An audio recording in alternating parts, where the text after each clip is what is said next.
Mania de Sofrer é um livro que eu fiz a partir dos textos que eu escrevia para o Somos Todos Um, e eu usei para esse livro um ensinamento que fala sobre os 12 elos do sofrimento.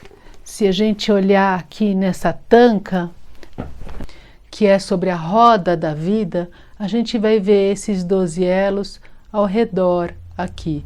Então, cada um vai falando de como se dá os nossos processos de vida, o cotidiano, os processos mentais. Aqui a gente tem o ciclo não só da nossa vida nessa vida, como o ciclo das vidas. No budismo tibetano, você entende essa vida só como mais uma vida entre muitos ciclos de vida.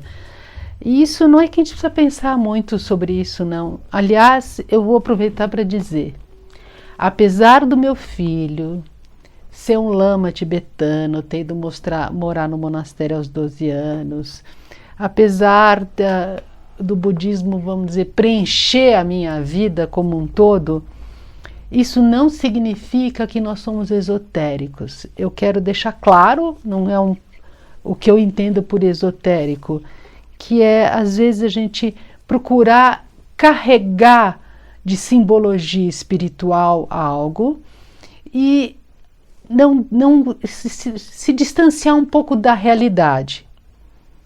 Então, assim, como nesses anos de 87 para cá saíram tantos livros de autoajuda, tantos grupos esotéricos, e isso é uma coisa assim que cria preconceitos, porque a psicologia está dentro de um campo da ciência. E aí você, quando escuta falar sobre budismo, pode pensar que então eu sou uma religiosa. Então, não é. O budismo é uma filosofia, um modo de vida. Ele não é uma religião. A minha proposta é que a gente possa lidar com a espiritualidade como uma maneira de você encontrar sentido e crescimento interior. E a psicologia também. Então, aqui não tem não tem conflitos, né? Eu acho que mania de sofrer, todos nós temos um pouquinho. E eu acho que principalmente porque, em geral, a gente evita o sofrimento. O budismo, ele nos inspira a lidar diretamente com o sofrimento. Isso não é masoquista. É você entender que você lida com o sofrimento para crescer o seu contato interior e desenvolver o seu mundo interior.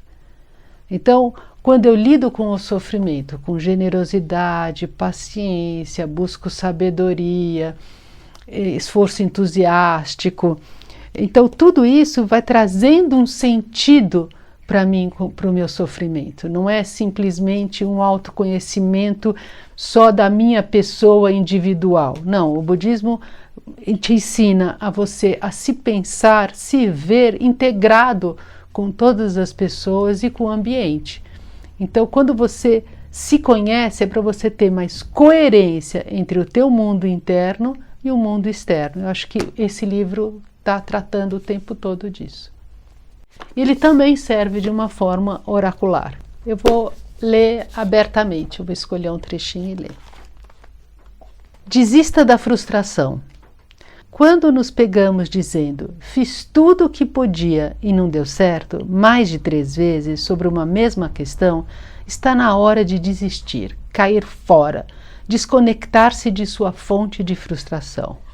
Desistimos de alguém ou de alguma coisa quando tomamos a decisão de não querer mais sermos tocados por ela. Porém, não basta não querer mais. É preciso ir além e não precisar mais ouvir e nem mesmo falar sobre algo ou alguém que nos levou a sentir que nossas atitudes são inúteis e, portanto, descartáveis. Desistir da frustração não é uma atitude displicente na qual aparentemente demonstramos fazer pouco caso de algo, mas por dentro continuamos a acumular cada vez mais ressentimento. Desistir da frustração é uma escolha que surge do amadurecimento de ter observado e refletido sobre como nos envolvemos continuamente em situações que não queremos mais vivenciar. Se escutarmos nossos ressentimentos, eles revelarão nossas falsas esperanças, como ainda aguardamos por justiça e reconhecimento de pessoas que continuam sempre a nos prejudicar.